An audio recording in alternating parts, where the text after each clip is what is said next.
Seja muito bem-vindo à Saúde e Bem-Estar com Marcelo Menino. E vai entrar o Setembro Dourado. O que significa isso? Mês de conscientização ao câncer infanto-juvenil. E nós temos uma importante convidada que tem 11 anos de experiência. Ela é médica, pediatra oncologista há mais de 11 anos e ajuda e é responsável ali por o tratamento do Grendac.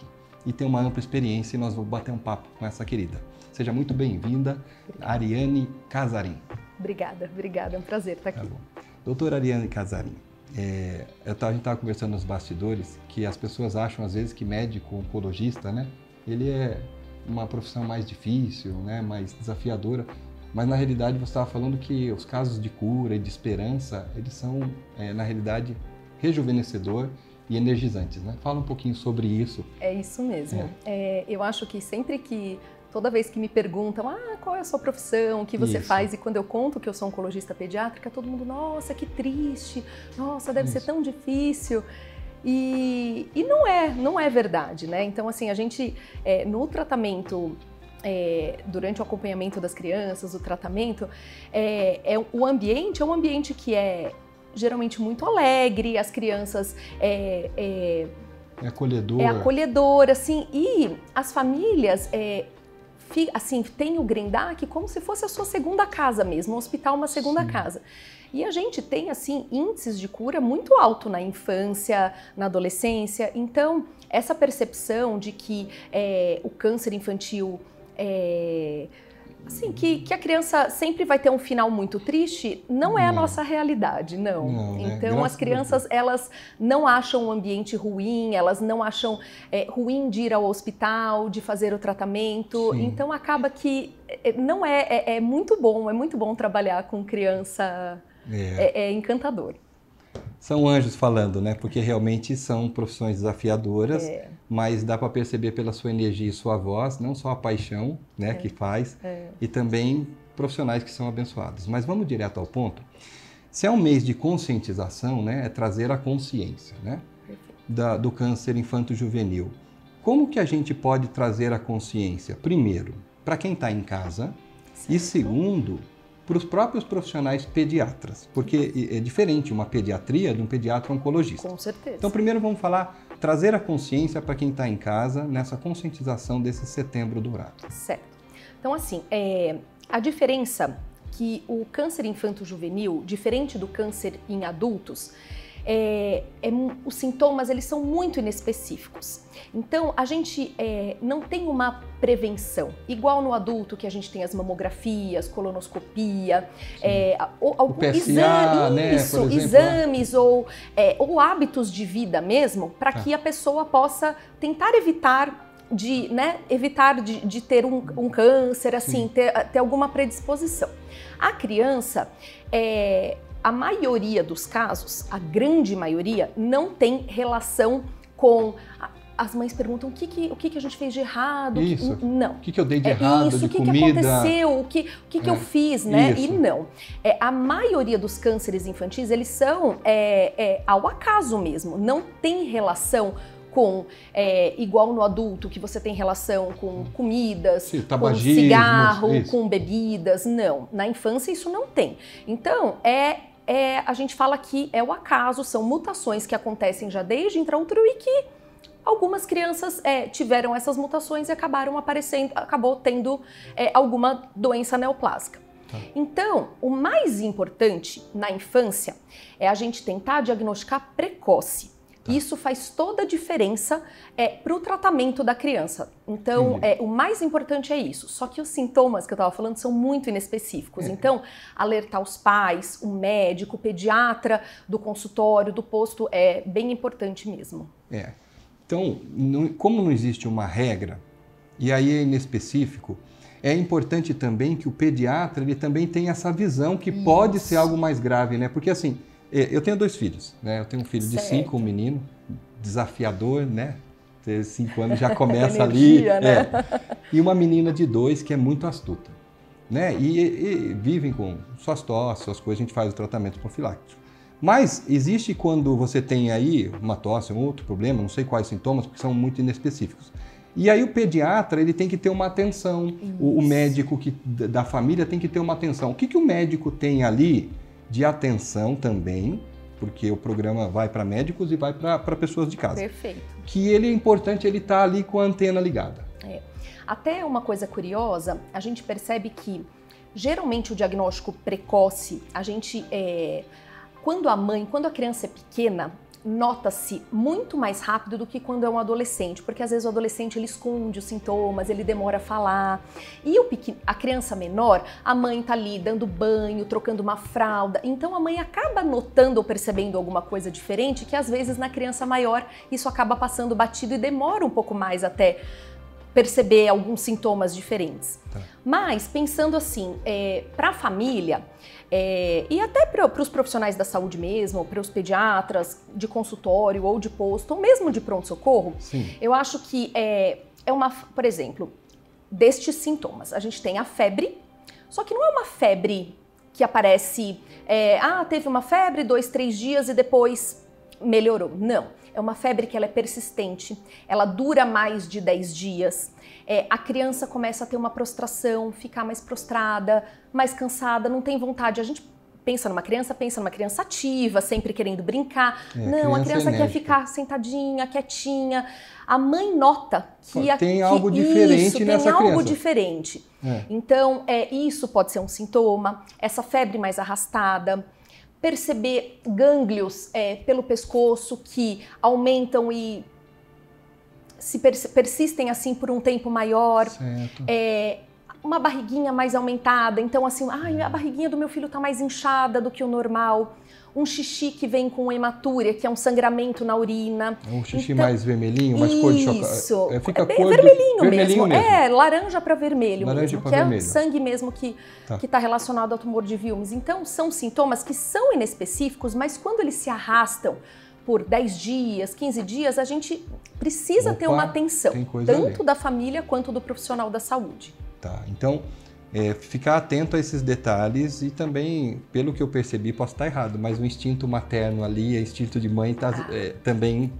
escutar o que a mãe tem a dizer. Às vezes eu acho que falta um pouco isso, sabe? Assim, a mãe conhece aquela criança. Essa criança tem uma febre estranha aqui. Doutora, essa febre não passa. Olha, já é a 3ª vez em 3 meses que a criança mantém febre, uma febre que se arrasta. Então, a mãe nota que não está melhorando, assim, que os sintomas não melhoram, não cessam. Sim. E aí você falou sobre a questão ser precoce, que muda, e depois tardio, essa evolução para uma cura muda muito. Perfeito. E aí como que a gente tem esse time aí, como que a gente faz, que a pessoa que está suspeitando, o médico mesmo, que está suspeitando pediatra, ou a mãe, que ela tem que fazer de atitudes práticas e também o profissional da saúde também. Isso.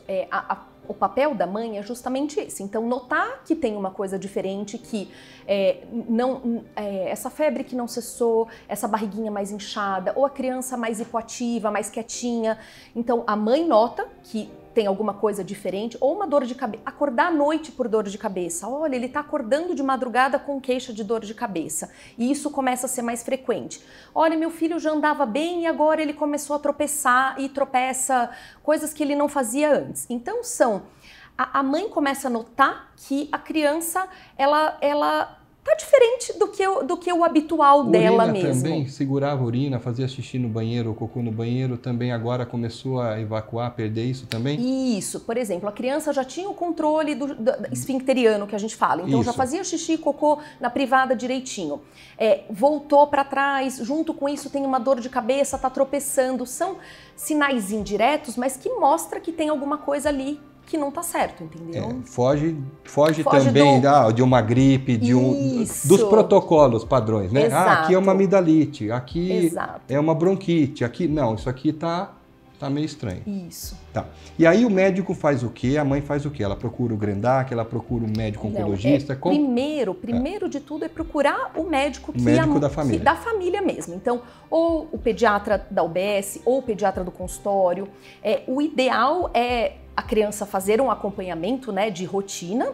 Então, isso é importante porque assim, aquele médico já conhece o paciente, né, então facilita muito.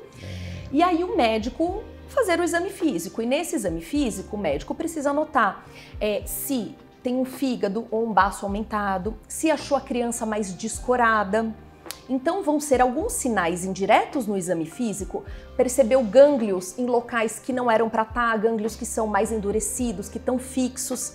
Então são sinais de que vão chamar a atenção do médico e aí ele vai precisar pedir exames de sangue e exames de imagem também, dependendo dos sintomas e dos casos, de qual caso for, né? Sim.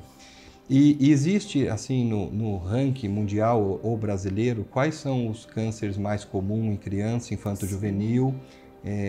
Me fala um pouquinho sobre esses dados. Sim, esses dados, eles são semelhantes no Brasil, nos nossos pacientes aqui em Jundiaí, no Grendac, e no mundo também. Então, se a gente pensar em câncer infanto-juvenil, o primeiro são as leucemias. Leucemias. Isso. Depois a gente tem os linfomas e em terceiro tem o tumor de sistema nervoso central, que daí engloba diversos tumores de sistema nervoso central, né? Então, esses são os 3 principais. Depois o quarto, aí vem os tumores abdominais, em adolescentes osteosarcoma, que é um câncer no osso, mas o principal é a leucemia. É a leucemia. É a leucemia. E quando você fala que em Jundiaí, né, no Brasil e também no mundo, sinal que não tem uma coisa regional contaminando, ou radiação, ou alguma coisa desse tipo, né? Perfeito. A gente sabe que em locais que você tem uma condição socioeconômica um pouco, assim, com mais dificuldade, simples, mais simples, que você tem, não tem um saneamento. Existem alguns tipos de linfoma, por exemplo, que tem um pouco mais aumentado na África, em países subdesenvolvidos. Mas nada muito gritante. Não, mas isso mundialmente essa é a ordem dos principais tipos de câncer na infância. Tá. Pessoal, não parece, mas já foram mais de 10 minutos e a gente vai para um break rapidinho e continuaremos aqui com a doutora Ariane Casarim e vamos continuar sobre o bate-papo, sobre o que tem de mais moderno de tratamento para câncer infanto-juvenil e como nós podemos também ajudar o Grendac. Já voltamos já. E voltamos com Saúde e Bem-Estar com Marcelo Menino sobre o mês de conscientização do câncer infanto-juvenil, Setembro Dourado, e vamos continuar com a doutora Ariane Casarim. Nós vamos falar agora qual é a principal causa de morte infanto-juvenil de 1 a 19 anos. Então, a primeira causa de morte no Brasil, acredito que no mundo a maioria também, é o câncer infantil. Então, pensando em criança, o principal motivo, assim, a principal causa é o câncer. Isso já dá um susto, já né? assusta. Já assusta. Isso. Mas, apesar de ser a primeira causa, os nossos índices de sobrevida, eles são muito altos. Então, assim, a gente tem mais de 80% no geral de índice de cura dessas crianças. Eu vou repetir. Olha, 80% de chance de cura quando você tem um tratamento adequado, quando procura no tempo hábil. Que você tem um diagnóstico precoce. 80%. Então, pessoal, olha que dado importantíssimo. Embora seja a maior causa de câncer, né? A maior causa de morte.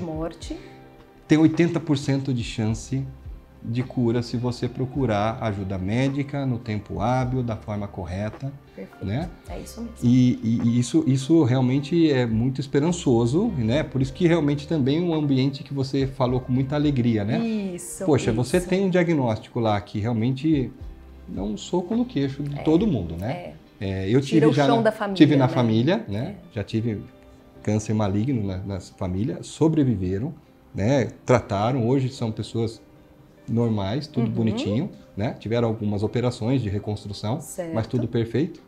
Mas saber disso nos anima, mas eu também gostaria de saber quais são os tratamentos que nós temos hoje e se eles são protocolados, como funciona isso, e se tem acesso, é só particular, tem no SUS, como funciona? Certo, então o tratamento do câncer infanto-juvenil, todos os tratamentos eles têm protocolos. Então, esses protocolos podem ser protocolos brasileiros, protocolos americanos, europeus, e aí não existe cada centro, ele vai seguir um protocolo. Então não é o médico, eu quero fazer tal coisa. Não, é tudo protocolado. Então são estudos que mostram que se você tratar de uma forma tal, você vai ter maior chance de cura e sobrevida desse paciente. Então, o tratamento que a gente faz para as crianças aqui em Jundiaí é o mesmo que eu faço em São Paulo também, é o mesmo que se faz em Manaus. Então, geralmente é a mesma coisa, o mesmo tratamento para crianças do SUS e crianças que fazem tratamento em convênios. Tá, isso não tem diferença. Não tem diferença. Tá. E são protocolados também, então é um padrão. Isso. Então o médico consegue seguir uma linha, ter dados também mundiais, esses dados são comparados? Qual o melhor tratamento reagiu a melhor? Como funciona isso? Existe uma ajuda, estudos, uma rede mundial? Uma rede mundial. Então são estudos que são feitos em centros, que pode ser no Brasil, fora do Brasil, e aí mostra, dependendo do N, né, o número de pacientes que tem, aqueles que tiveram maior taxa de sucesso, aqueles que tiveram maior êxito na sobrevida dos pacientes. E a partir daí, esses protocolos vão se refinando até a gente ver qual é o melhor e o que se encaixa para cada país, para cada situação. Isso. E hoje, não sei se você sabe disso, mas se souber, é importante para a gente saber quais são as quantidades de pessoas que o Grendac atende hoje, quais são os principais cânceres que são tratados aqui no Grendac, nossa região Jundiaí, porque esse TV é local e depois ele é publicado também no YouTube. Certo. Mas localmente, quem está assistindo, como que ele procede, como que ele procura e quais são os principais tratamentos que nós temos aqui na nossa região para ajudar a população? Certo. Então, o Grendac, os principais tipos de cânceres que a gente trata aqui são semelhantes ao do Brasil, que são semelhantes, então não muda. Então, assim, os pacientes, a maioria dos casos são leucemias. Sim. A gente tem linfomas, osteosarcoma, tumor de Wilms, outros tumores, mas o principal é a leucemia também. Leucemia. E o tratamento, como que o paciente chega até o Grendac para o tratamento, ou via UBS, que faz o encaminhamento para o Grendac, ou se a criança chega com alguma queixa importante que procurou o pronto-socorro, o HU ou outro hospital da região, eles entram em contato com a gente para encaminhar o paciente assim que tem a suspeita de um diagnóstico de câncer infanto-juvenil. Nós da região de Jundiaí somos muito abençoados, se quer saber, né? A prefeitura aqui, e falando sem fins políticos, porque aqui o que é fato. Nós temos o Grendac, que é uma grande bênção. Nós entrevistamos também a Marisa Pomilho, que é da ATEAL, que é o tratamento de deficientes auditivos, maior da América Latina. Então, realmente, nós vemos aqui que é uma prefeitura empenhada em ajudar. Com certeza. E realmente o Grendac é um anjo na vida da gente aqui. E vocês fazem também outras cirurgias ali, né? Microcirurgias também, Isso. que o Grendac também... Isso. E quem quiser ajudar o Grendac, existe um fundo de doação também, né? Existe um bazar. O Grendac é uma instituição filantrópica, ele não tem fins lucrativos. Então, assim, o objetivo da instituição é exatamente esse. O tratamento da criança com câncer. Fora os pacientes oncológicos, também têm consultas ambulatoriais de outras especialidades pediátricas, mas com o objetivo da gente... ter a cura e assim ter um diagnóstico e assim ter um tratamento de excelência na cidade, que esse é o nosso objetivo aqui em Jundiaí, a gente consegue nós percebemos isso. O Fleming é patrocinador lá também, a gente pôs as placas, outros também são patrocinadores. A gente vê a bênção que é isso e o trabalho lindo que vocês fazem. Obrigada. É de verdade, é emocionante ver, porque assim, eu sou pai, você é mãe também? Sou mãe. A gente sabe quando mexe em nossos filhos. Com certeza. Eu falo, quando meus filhos começam com uma tossinha, eu já falo, pessoal, minha mulher já sabe, lá vai, calma, Marcelo, calma. Porque, então, realmente, você ter um órgão, profissionais adequados, que são gabaritados, que seguem protocolos, que ajudam realmente a um diagnóstico precoce, é uma bênção pra gente. E faz toda a diferença, né? Faz toda a diferença. Então, se você tem alguma sintomatologia diferente, lembra? Procura ajuda médica, temos o UBS, tem o seu médico, vai no médico que já acompanha a criança, porque ela já sabe o quadro histórico, procure ajuda. Tem também como você fazer doação. você pode apoiar o Grendac e esse trabalho lindo que eles fazem. E esse mês de setembro dourado de conscientização ao câncer infanto-juvenil, você que tem muita experiência há 11 anos, que mensagem que você pode deixar para a gente de esperança, para essas crianças que estão passando, ou as famílias que estão passando agora um momento de dificuldade, deixar, além dessa que mostrou a gente, que é 80%, né? Que mensagem você deixaria para essas famílias e para essas pessoas? Eu acho que essas famílias precisam de muito apoio, a gente falar para eles paciência, seguir o que a gente fala, que com certeza absoluta vai dar certo.